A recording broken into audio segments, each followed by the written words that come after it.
kebijakan pelarangan ekspor ini itu tidak efektif untuk menurunkan harga minyak goreng. Nah, seharusnya memang ya ini sudah kita prediksi sebenarnya kan. Kita sampaikan bahwa ini tidak efektif, bahwa pelarangan ekspor ini hanya menambah beban masyarakat, dan saat ini kita tahu bahwa petani-petani sawit yaitu mengalami kerugian.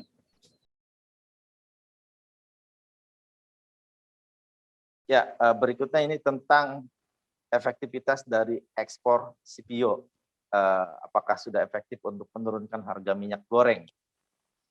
Nah, ini kan banyak yang menyaksikan ya Bang Matul, seperti yang sudah pernah kita bahas bahwa sebetulnya ini tidak akan berpengaruh besar, seperti itu, dan justru akan menimbulkan kerugian terhadap penurunan pendapatan negara. Nah, ini melihat apa ya perkembangan setelah tanggal 29 ya kalau nggak salah, bulan yang lalu di stop ya ekspor CPO ini.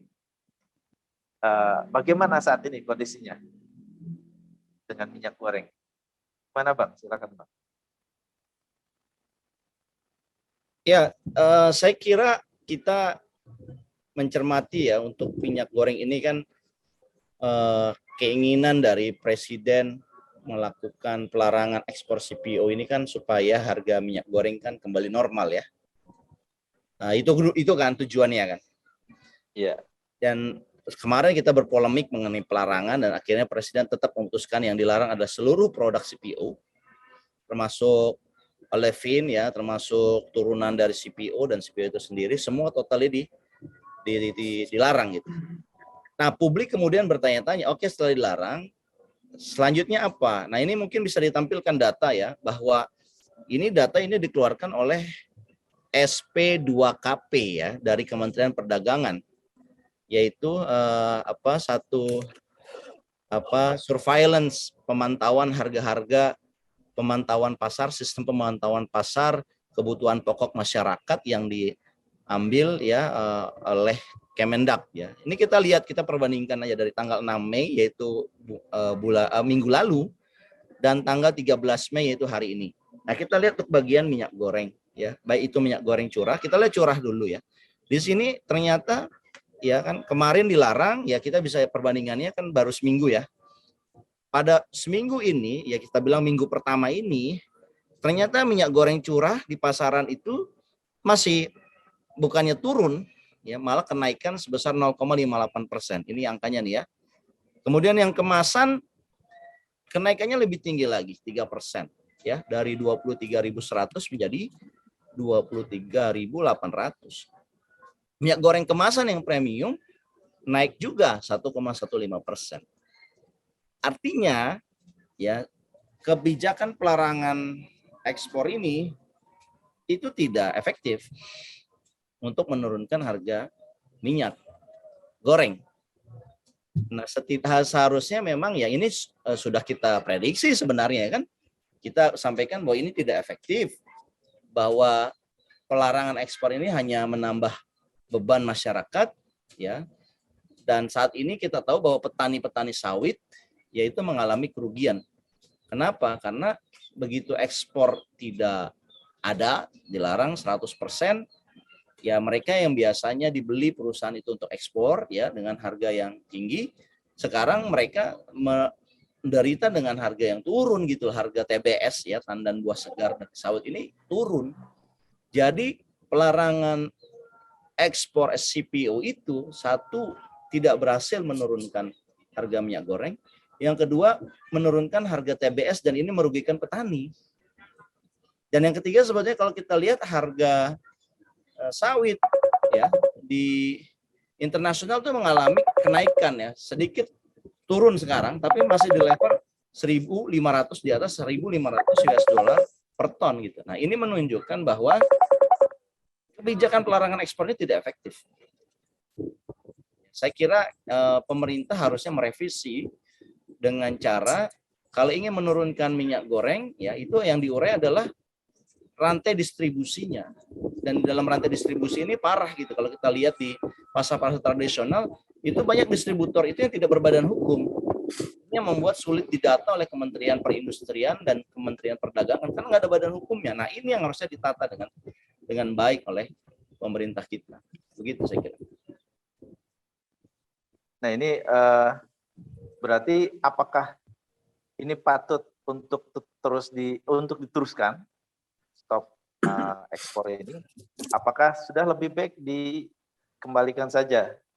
Karena memang ada hal yang ada kehilangan kita kan, pendapatan itu tentunya. Gimana Bang menurut Bang Ahmad? Saya kira ya kebijakan pelarangan ekspor ini tidak akan sustainable. Yes, kalau boleh diulang rekaman kita di periode di edisi tentang sawit, dugaan saya pelarangan ini hanya sampai akhir Mei. Ya, ini akan dirilis gitu. Ya karena memang tidak efektif gitu.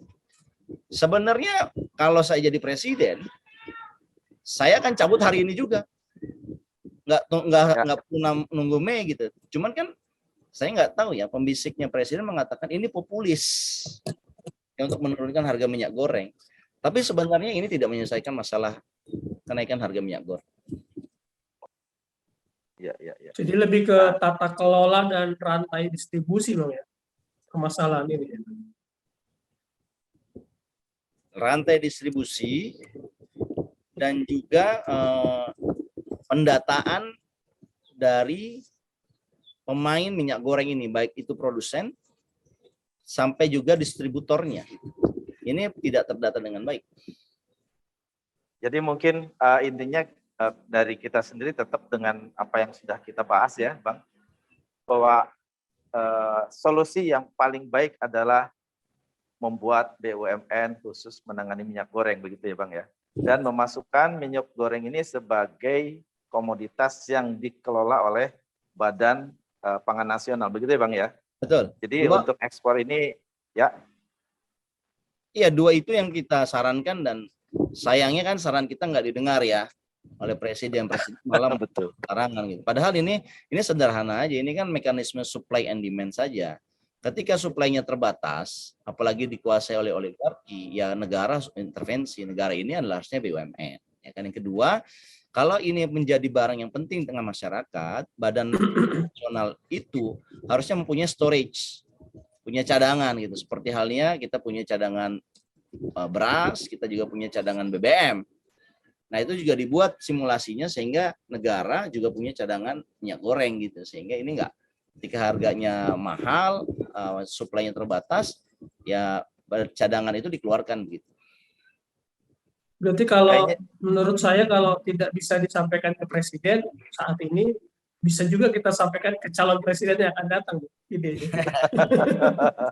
Ya, siapapun yang akan jadi calon presiden, bahkan yang nggak usah presiden, kita masyarakat biasa juga bisa punya kekuatan kalau kita mendesak ya penanganan yang lebih baik dari minyak goreng ini kan gitu.